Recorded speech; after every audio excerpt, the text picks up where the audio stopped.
اب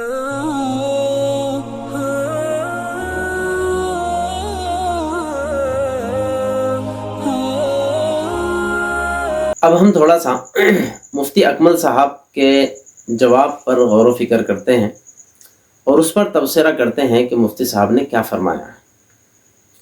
پہلی بات تو یہ کہ مفتی صاحب نے برتھ ڈے کے وقت میں ناچنے گانے کو، دوسروں کو تکلیف پہنچانے کو اور عورتوں اور مردوں کے اختلاط وغیرہ کو ناجائز قرار دیا۔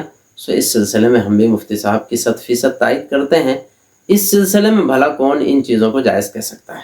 یہ بالکل جائز ہے، بشرطے کہ اس میں اور خرافات نہ ہوں، جیسے ڈھول ڈھمکا ہے، مردوں عورتوں کا اختلاط ہے، یا کسی نعمت کو ضائع کیا جا رہا ہو، کسی کی دل آزاری کا کوئی عمل سبب بن رہا ہو، یا تکلیف کا سبب بن رہا ہو، شور شرابہ کر رہے ہیں، محلے والوں کو تکلیف ہو رہی ہیں۔ نمبر 2 پر مفتی صاحب نے برتھ ڈے کو من تشبہ بقوم فہو منہم کے ساتھ جوڑنے کی سخت مخالفت کی، بلکہ چیلنج والے انداز میں فرمایا ہے کہ کسی بھی صورت میں من تشبہ بقوم فہو منہم کے ساتھ برتھ ڈے کو نہیں جوڑا جا سکتا۔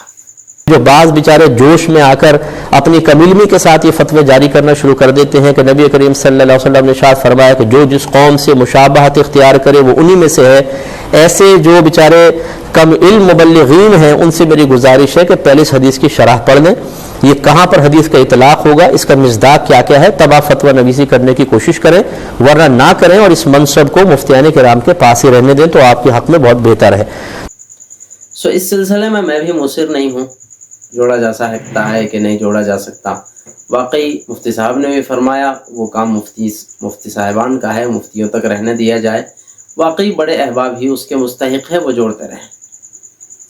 لیکن میرے اپنے ناقص ذہن میں ایک بات آئی ہے، وہ عرض کرنا میں ضروری سمجھتا ہوں، اور وہ یہ ہے کہ دیکھو، ایک تو یہ ہے برتھ ڈے کے وقت میں خوشی کا اظہار کرنا۔ تو سوال یہ ہے، خوشی کا اظہار صرف کیک کے ذریعے سے ہی ہو سکتا ہے کیا؟ آپ مٹھائی کے ذریعے سے خوشی کا اظہار کریں، آپ بریانی اور تہاری کے ذریعے سے خوشی کا اظہار کریں؟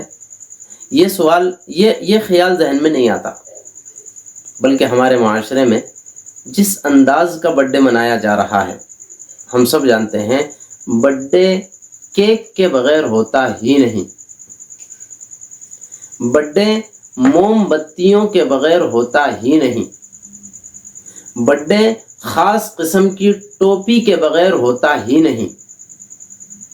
ٹھیک ہے، فی نفسی ہی خوشی منانا جائز ہو سکتا ہے، لیکن یہ کیا ضروری ہے کہ جس انداز میں انگریزوں نے خوشی منائی ہے سیم اسی انداز میں ہم بھی خوشی منائیں گے۔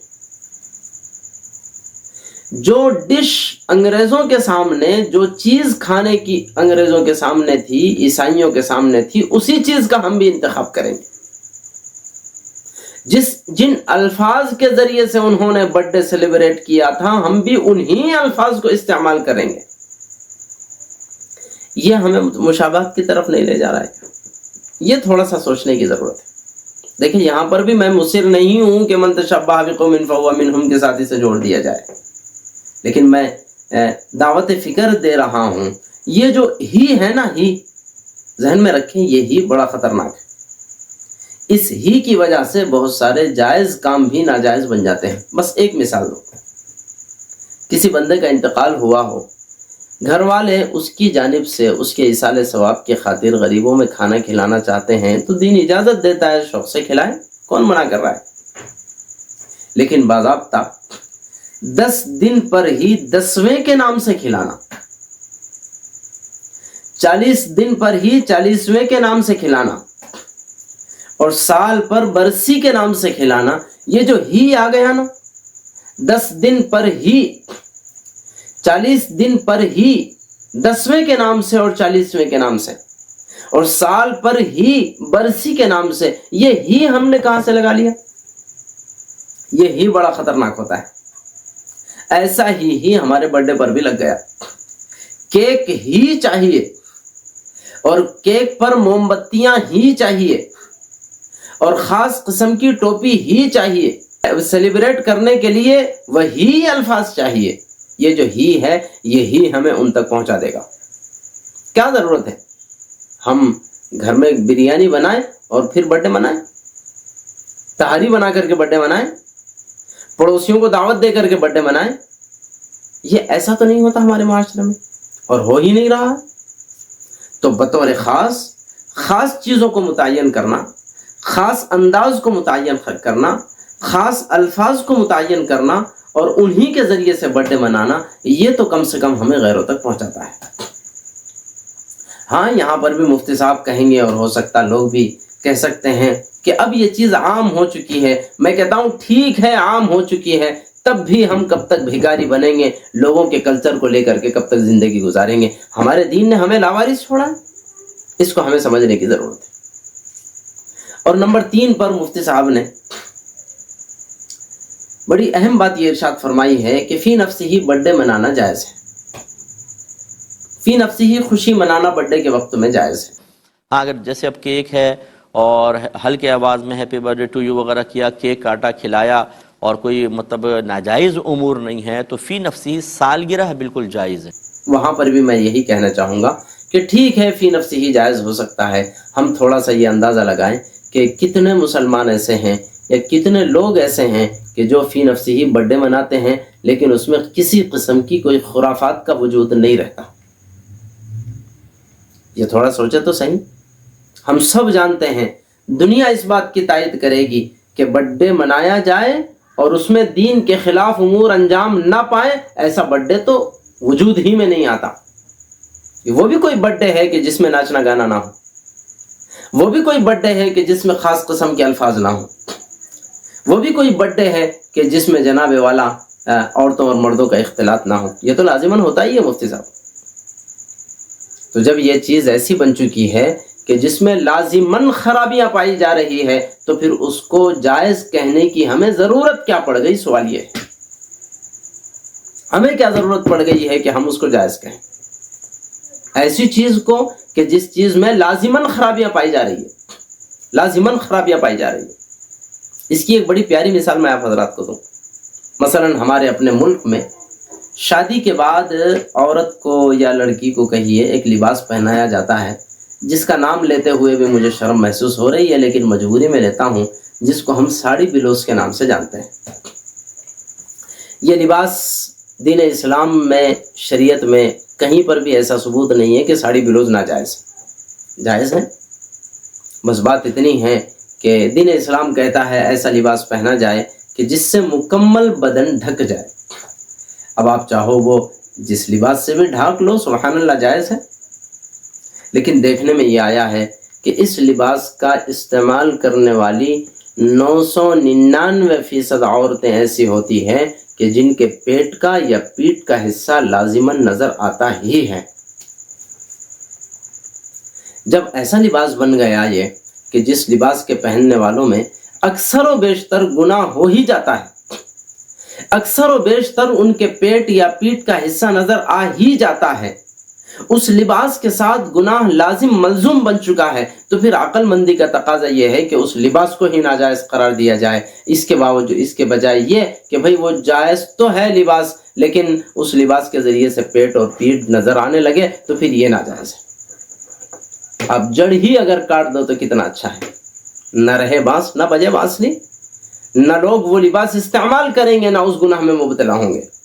اس لیے صاف و شفاف طریقہ یہ ہے کہ جیسے اس لباس میں اکثر و بیشتر پیٹ اور پیٹ کا حصہ نظر آ جاتا ہے، اس لیے عقل مندی کا تقاضا یہ ہے، بلکہ میں کہوں شریعت کا تقاضا یہ ہے کہ اس لباس کی جڑ کاٹ دی جائے، تبھی جا کر کے لوگ اس گناہ سے بچ جائیں گے۔ بالکل اسی طرح سے چونکہ اکثر و بیشتر برتھڈے منانے والے ناجائز امور میں پھنس ہی جاتے ہیں، اس لیے عقل مندی کا تقاضا یہ ہے کہ اس گندگی کا بھی جڑ کاٹ دی جائے تاکہ نہ رہے باس نہ بجے باس۔ اور چوتھی بات مفتی صاحب نے بڑی عجیب بات کہی ہے، میں مفتی صاحب جیسے بڑے عالم دین سے اس قسم کی بات کی امید نہیں کر سکتا۔ مفتی صاحب نے برتھڈے کو شادی کے ساتھ جوڑ دیا ہے، اور مفتی صاحب نے یہ فرمایا ہے کہ ناچنا گانا، مرد و عورتوں کا اختلاط وغیرہ وغیرہ یہ سب تو برتھڈے میں ناجائز ہے، اور صرف برتھڈے میں ناجائز نہیں ہے، یہ ہر جگہ ناجائز ہے، جیسے کہ شادی میں بھی ناجائز ہے۔ یہاں تک کہنا تو ٹھیک ہے، یہ تو ہم بھی کہتے ہیں اور اپنی جگہ درست ہے، لیکن مفتی صاحب کے جس جملے سے مجھے بہت زیادہ حیرت ہوئی وہ جملہ یہ ہے، مفتی صاحب آگے فرماتے ہیں کہ جس طرح بڈے میں ان خرافات ہے اسی طرح شادیوں میں بھی یہ خرافات ہے، تو شادیوں میں ان خرافات کی وجہ سے خرافات کو غلط کہا جاتا ہے، ناجائز امور کو غلط کہا جاتا ہے، شادی سے منع نہیں کیا جاتا۔ بالکل اسی طرح سے بڈے میں اگر یہ خرافات ہے تو ان بڈے میں ہونے والی خرافات کو اور ناجائز امور کو غلط قرار دیا جائے گا، بڈے سے منع نہیں کیا جائے گا۔ یہ جملہ مفتی صاحب بڑا خطرناک ہے کہ خرافات تو منع ہے، وہ اس میں نہیں شادی میں بھی منع ہے کہ شادی بیاہ سنت ہے، لیکن اگر خرافات ہوں تو خرافات کو ختم کیا جائے گا، وہ غلط ہے، نہ کہ شادی کو منع کر دیا جائے۔ ایسی سالگرہ کا مسئلہ ہے۔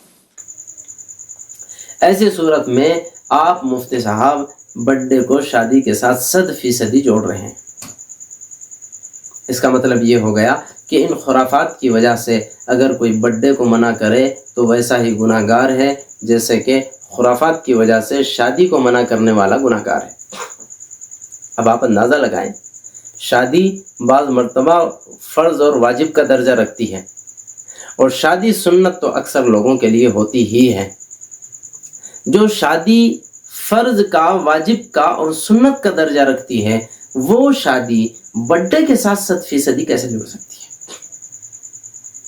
احتیاطاً ایک بات میں مزید کہتا چلوں، ممکن ہے مفتی صاحب تسلسل کلام میں اس قسم کا جملہ بول گئے ہوں، تب تو بات اور ہے، لیکن اگر مفتی صاحب نے سوچ سمجھ کر اس قسم کا جملہ کہا ہے اور اس بات پر وہ اب بھی جمے ہوئے ہیں تو پھر یہ بڑی خطرناک بات ہے۔ دیکھیں، آپ ذہن میں رکھیں، وہ بندہ کتنا بڑا پاگل ہوگا کہ جو یوں کہے کہ چونکہ آج کل شادیوں میں لوگ ناچ رہے ہیں اس لیے شادی ہی کرنا ناجائز ہے۔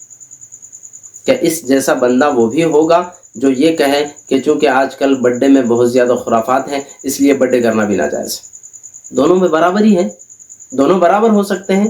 ایک طرف واجب اور سنت کے درجے کا عمل ہے اور دوسری طرف غیروں کی طرف سے آنے والی ایک روایت ہے۔ ہم دونوں کو 100% ایک ساتھ کیسے قرار دے سکتے ہیں؟ اس پر مجھے بڑی حیرت ہوئی ہے۔